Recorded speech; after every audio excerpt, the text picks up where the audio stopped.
Welcome to another episode of Ask the Expert on Contingent Workforce Strategies LinkedIn group. I'm really super excited about today's episode because in a lot of the past episodes, we talk about the program side and the enterprise client side. Today, we're going to talk about the freelancer and the contingent worker and the independent contractor side of things on the topic of understanding the psychology of a freelancer and becoming a client of choice. So what makes us super special is I'm here with Melisa Liberman, and she is an amazing person, and I've gotten to know her over the years.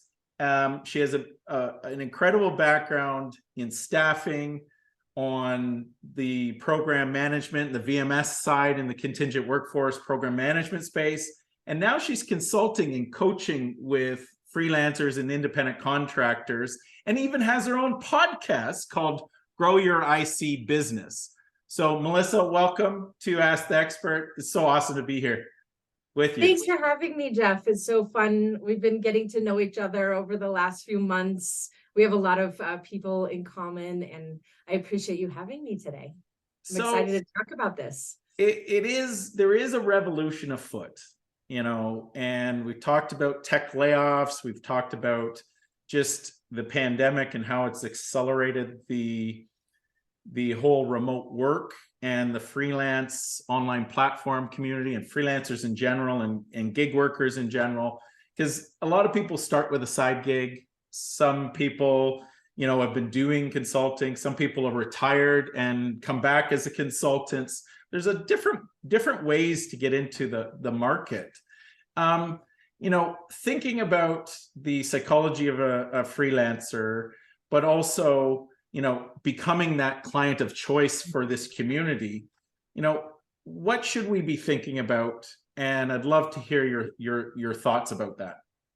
Yeah, I think it's so important because, I've been an independent for the last 11 years. And, when even up until before the pandemic, I think so many consultants were seen as, kind of in between jobs. And so, you kind of became a consultant, not by choice, or you retired and were kind of, filling in the gaps a little bit. And now things have shifted so significantly, where consultants are consultants by choice. Yeah. We are running businesses. We want the autonomy. We want the ability to pick and choose who we're working with and what kind of impact that we're making. And so that, I think, is the biggest shift right now is that I've seen, especially in the last couple of years since the pandemic, is there is this wealth of talent out there who have specialized expertise and the ability to come in and make an impact in enterprise organizations in a very specialized point solution type of a way. And so as enterprise clients are thinking about how they're going to achieve goals in their own businesses, thinking about this pool of talent in a different way can be a differentiator, because that there's so many consultants out there who can, fill in the gaps for you, who can help you to accomplish, whatever the goals are in a much more impactful speed to market type of a way. So yeah, like contracting and consulting is not a lesser form of work anymore, right? No. It should not be looked down upon. And often it's the most confident and competent and capable workers that are saying, hey, listen, if there's something the pandemic has taught me is work-life balance, and also that you're valuable in what you're doing. And so tends to be the top performers are starting to say, I can do my job day to day and I'll take it on a side hustle. And then they grow their side hustle into a legitimate business consulting practice. And then what they're also finding is their client base is looking for their skill set on a global basis, right? That's right. So it is fascinating, that shift, that the top talent is moving towards this type of working relationships, right? Yeah, absolutely. What can you talk about, like, in your practice and coaching and working with freelancers and some of the top consultants out there. It's been amazing listening to your client base of freelancers that are working with you, and in you helping them grow their business, structure the business properly from a compliance perspective, and from a life perspective as well. Like, what are they looking for when they're talking to potential clients, or potential clients are looking to engage with them? Because now, I think there's a democratization of work where the platforms are saying, hey, post your business up, and companies are saying, oh, I like that person, but it's also given the opportunity of 20 other companies going, I need that skill set. And the workers are saying, hey, oh geez, I got 20 people wanting me at the same time. I am now being able to choose who I work for and projects I work on. So what are they looking for when talking to potential clients? They are looking for, first of all, impact. Really, one of the top values that I see so often is the ability to make an impact. They want to know they've got a limited amount of time, as we all do, and they want to make sure that what they're spending their time on is making the greatest amount of impact, that they're feeling fulfilled, that they're feeling valued by their clients, and that the work that they're doing is making an impact for their clients and those organizations. And so they're looking for those types of opportunities where they're treated as a peer to the clients, where they're treated as an advisor, a thought leader, someone that client can bounce ideas off of, rather than being treated as kind of a second-class citizen, a staff augmentation type of a resource, and not being leveraged at the highest level that they could be leveraged in their skill set. So often that's, a lot of times I think, and we might all think that they're looking for money, they're looking for,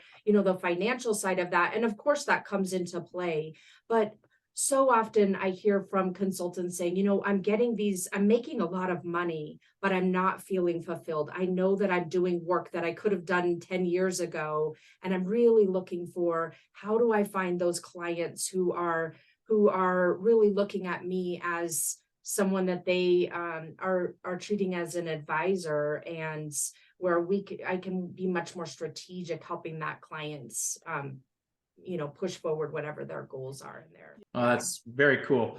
So on the topic of pricing, I touched on it. The big four, the big consulting houses would charge, they have an overhead that, of course, they bring this guarantee and all these other types of things to the table. When working with freelancers, is it hourly? Is it based on, task or deliverables and milestones?